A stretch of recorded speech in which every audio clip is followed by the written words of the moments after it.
Hello mga kapobreng ina mo. Isang nakakalungkot na gabi na naman po mga kababayan dahil isang kapwa natin Pilipina ang winakasan na naman ang buhay dito sa Hong Kong. Ito ay nangyari noong April 13, 9:57 ng gabi sa Chun Wan. Base dun sa post sa live ni Sir Brian kasi may nag-message daw sa kanya na isang kababayan din natin na nandito sa Hong Kong na ang amo niya ay pulis, na siya yung mismong nag-imbestiga dun sa nangyari kay kabayan na pagpapakamatay niya. Ngayon, na-recover daw dun sa gamit nung kapwa natin Pilipina na nagbigti gamit ang belt ay cellphone na may conversation ng kanyang boyfriend na may pagtatalo daw. Tapos meron pa daw video na nung unang attempt daw ng pagpapakamatay ay hindi daw maniwala yung boyfriend. So, parang dun sa pangalawang pagpapakamatay niya, yun natuluyan na siya. Tapos meron daw murahan, may mga ganyan, at pagtatalo dun sa conversation nung boyfriend niya. Tapos, ayon sa mga kaibigan nitong namatay na si Roseni Acosta, ay hindi mo naman kakikitaan na na siya ay may problema pero nung nakaraan na araw may post siya na parang patama dun sa mga kaibigan niya na parang may problema siya na gustong sabihin, tapos parang hindi siya pinaniniwalaan o hindi siya pinakikinggan, yun lang. Pero hindi mo, in-stalk ko rin ang Facebook niya, hindi mo rin kakikitaan na may problema siya. Ang saya-saya niya, palagi nagti-TikTok, ganyan. Tapos mabibigla ka na lang na isang araw, ayun, wala na siya na nagbigti. Nakita daw ito ay sa banyo. Babasahin ko yung report ng Ayon sa pulis ng Hong Kong, sila ay nakatanggap ng tawag mula sa isang mamamayan na nagmula sa address ng flat number 97 Chun King Circuit, Chun Wan, bandang 9:57 ng gabi kahapon, April 13. Agad na nagresponde ang pulis ng Hong Kong at ambulansya sa nasabing address at tatagpuan ng OFW na nagbigti gamit ang belt. Ayon pa rin sa ulat ng pulis, sa unang investigasyon, wala umanong nakuhang sulat ng pagpapaalam o suicide note. Ayon sa otoridad, malalaman ang dahilan ng pagpapakamatay ng OFW pagkatapos ng autopsy. Ang kaso ay tinawag ng Hong Kong Police na body found. Ayan yung paunang investigasyon ng mga pulis. Tapos, yun nga, kung halimbawa nga at ang totoong dahilan, ay deleted na kasi yung live ni Sir Brian tungkol dun sa may nag-message sa kanya na merong may amo na pulis.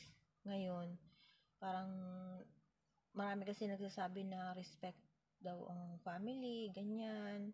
Kaya dinilit ni Sir Brian yung live niya. Pero napanood ko yung kanina bago niya i-delete yung live na yon. Kaya ang liliit pa ng anak niya, dalawa. Parang isang kindergarten at saka isang siguro mga grade 2 o grade 3. Dalawa parehas babae. Single mom siya. Tapos meron siyang karelasyon. Ayun nga, yung parang itinuturong dahilan kung bakit siya nagpakamatay ay problema sa love life. Kung meron man tayong mga problema sa love life, huwag natin pakadibdibin. Oo, masakit, mahirap. Pinagdaanan ko rin yan ng maraming beses sa asawa ko. habang nagsasama kami ay talagang harap-harapan na may babae here, babae there, ganyan. Pero ang pinagkuhanan ko lang ng lakas ay mga anak ko. Pinaghugutan ko lang ng lakas ay mga anak ko. Doon lang ako kumapit. Iniisip ko na paano sila kapag ginawa ko yun, yung bagay na yun, makakaya ba ng konsensya ko na iwan sila, na hindi ko alam kung makakatapos ba sila ng pag-aaral o kung makakakain ba sila araw-araw, ganyan. Although pagpatay ka na nga, wala ka nang pakialam, hindi mo na maiisip kung paano ba sila o makakatapos ba sila ng pag-aaral o kaya ayun, kasi kapag tinamaan ka talaga ng depresyon, yun nga yung sinasabing mahirap kalaban ng depresyon. Pag tinamaan ka talaga ng depresyon, parang nabablangko na yung utak mo, wala ka nang maiisip, kundi wakasan. Wakasan na lang yung problema na pinagdadaanan mo, yung hirap na pinagdadaanan mo. Hindi mo na naiisip yung maiiwan mo, yung mga anak mo, yung pamilya mo, basta wala ka nang pakialam. Parang wala, basta gusto mo na lang wakasan yung sakit na nararamdaman mo. Yun na lang yung naisip mo talagang gawin. Hindi rin naman natin masisisi yung mga ganung tao na mahina ang loob sa problema. Talagang napakababaw ng nila. Yung pag nakaramdam sila ng sakit, problema, ang bilis nilang sumuko. Hindi nila talaga yung kayang paglabanan. Kaya humahantong sa ganyan na pagpapakamatay. Hindi solusyon ang pagpapakamatay. Magdasal lang na magdasal, lahat may solusyon. Hindi ang pagpapakamatay ang solusyon sa lahat ng problema. Nakakaawa yung mga iiwanan natin. Kawawa yung mga anak, kaya tayo nandito sa malayo para sa kanila, para sa pamilya natin, para sa mga anak natin. Tapos uuwi kang malamig na bangkay dahil lang sa isang lalaki. Kung matatandaan nyo kababayan ay may in-upload din ako nung nakaraang linggo lang na isa rin natin kababayan ang nagpakamatay dahil naman yun sa utang. Marami na dito talaga sa Hong Kong. Sa 6 na taon ko dito sa Hong Kong, hindi ko na mabilang kung ilan na yung kaso ng nagpakamatay dito. May tumalon, may nagbigti, may naglason, may naglaslas, lahat ng ng pagpapakamatay ay parang nandito na sa Hong Kong. Kaya sana ay wag nating gawin 'yun. Wag nating wakasan ang buhay natin, wag nating sayangin. Napakaraming gustong mabuhay sa mundo. Ang daming may mga sakit na humihiling pa na sana ay bigyan pa sila ng mahabang buhay. Bigyan pa ng pagkakataon para na makasama ang pamilya nila. Tapos merong ang lakas-lakas ng katawan. Tapos wawakasan lang ng ganun. Napakalaking kasalanan yan sa Diyos. Hindi lang talaga basta kasalanan, talagang bawiin yung wakasan mo ang sarili mong buhay ay parang mortal na talagang kasalanan yan. Kaya matakot kayo sa Diyos. Paano yung mga anak nyo? Ay, ako ang nasasaktan para dun sa mga anak niya. Kasi ang liliit, hindi man lang nila naranasan na kapag nagdalaga sila, may matatawag silang mama. Mama, may tatanungin sila na pag halimbawa, nagdadalaga na sila, parang ang sakit.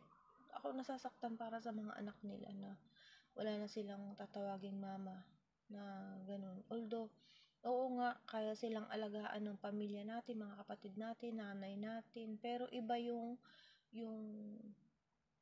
ikaw talaga mismong ina. Kahit nasa malayo ka, kahit nagtatrabaho ka, alam nila na mayroon pa silang nanay.